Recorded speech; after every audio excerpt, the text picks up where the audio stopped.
ni? Ha? Kau nak buat sampah kat alam sekitar ke? Nak buat sampah kat sungai ni? Kau tahu tak, benda sampah tu boleh mencemarkan sungai.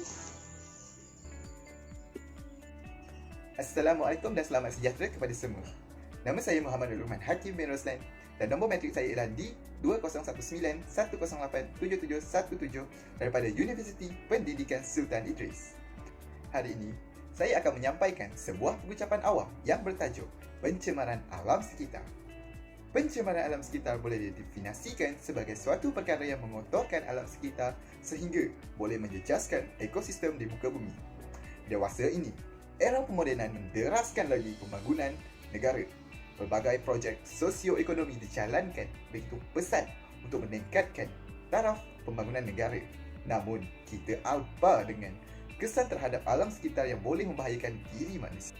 Isu pencemaran sungai contohnya.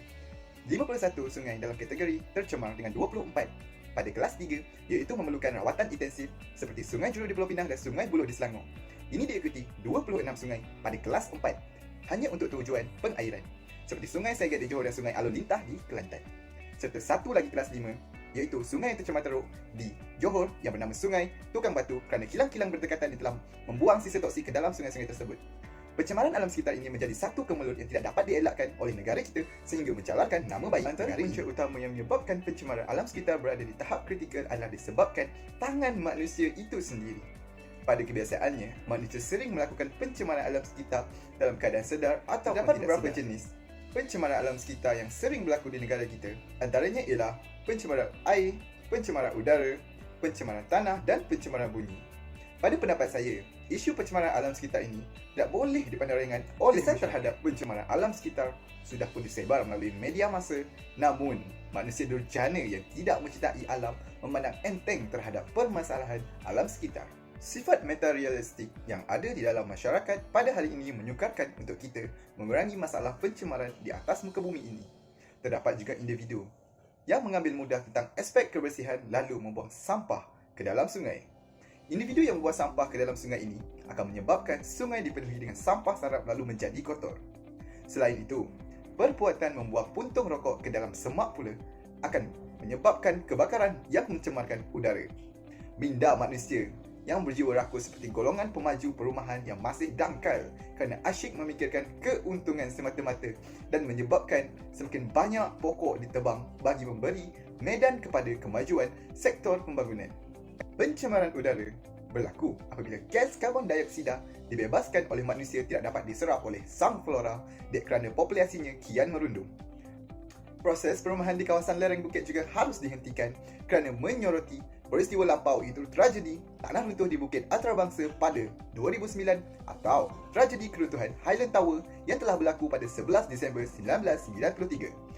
Menjadi indikator yang jelas bahawa hal ini tidak harus dimanifestasikan. Tidak dilupakan, asap-asap kilang dan kenderaan juga merupakan punca-punca pencemaran udara.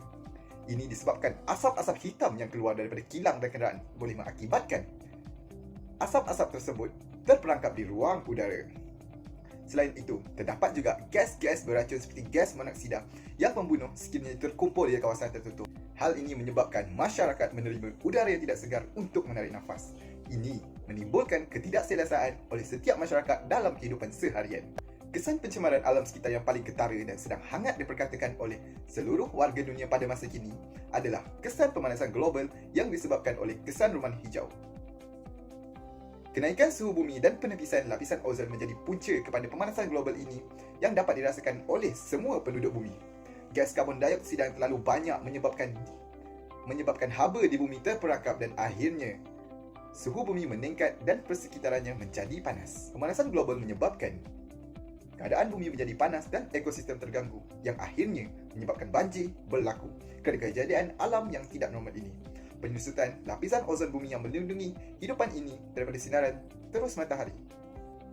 Pembebasan gas klorofluorokarbon atau CFC yang digunakan oleh alat-alat penyembuh, alat penyaman udara dan peti sejuk menipiskan lapisan ozon.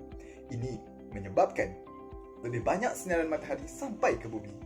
Pendedahan secara terus kepada cahaya matahari boleh menyebabkan kanser kulit yang berbahaya kepada manusia dan hidupan lain. Kebakaran hutan yang berlaku juga sedikit sebanyak memberi kesan kepada suhu di bumi ini dan menjejaskan kualiti udara. Seperti yang kita tahu, antara langkah yang perlu diambil untuk menangani masalah pencemaran alam sekitar iaitu mengurangkan penggunaan bahan kimia. Akibat daripada penggunaan racun serangga dan pendingin hawa, berlakunya penipisan lapisan ozon dan air bawah tanah oleh klorofluorokarbon CFC yang amat berbahaya kepada masyarakat. Kesannya masyarakat mudah dijangkiti oleh penyakit-penyakit berbahaya seperti katarak mata, barah kulit dan sebagainya. Oleh itu, penggunaan bahan kimia ini perlu dikawal oleh pihak kerajaan dan pihak swasta bersama-sama untuk menjaga alam sekitar kita yang dianugerahi oleh Tuhan. Langkah seterusnya adalah kerajaan perlu lebih tegas dalam menguatkuasakan undang-undang berkaitan aspek penjagaan kebersihan alam sekitar. Hal ini amat signifikan sebagai langkah dalam menjaga alam sekitar kita. Jika kita lihat pada hari ini, berapa banyak kilang yang telah dibina oleh kerajaan yang mematuhi piawaian kebersihan yang telah ditetapkan. Hanya segelintir sahaja kilang yang mematuhi piawaian kebersihan yang ditetapkan. Dalam kebanyakan kes, pelepasan asap kilang dan pembuangan sisa toksik ke dalam sungai maupun ke dalam laut secara terbuka berlaku tanpa kawalan. Sikap pengilang ini bagai enau dalam beluka, melepaskan pucuk masing-masing kerana menyebabkan berlaku pencemaran air. Implikasi daripada tindakan ini, undang-undang harus diketatkan lagi oleh pihak berkuasa supaya dapat mengurangkan pencemaran alam sekitar. Jika hal ini tidak dibendung, masyarakat yang akan mengalami masalah kekurangan air bersih. Kesimpulan sumber kerajaan telah melaksanakan pelbagai usaha untuk mengatasi pencemaran alam sekitar seperti penguatkuasaan undang-undang, kempen kesedaran, pameran berkaitan alam sekitar dan sebagainya. Namun, usaha-usaha kerajaan itu ibarat mencurah air ke daun keladi tanpa disokong oleh pihak-pihak NGO dan masyarakat di negara ini. Oleh itu, kita haruslah bersama-sama dalam melestarikan semangat cinta akan alam sekitar bagi menjaga alam sekitar kita dari terus tercemar.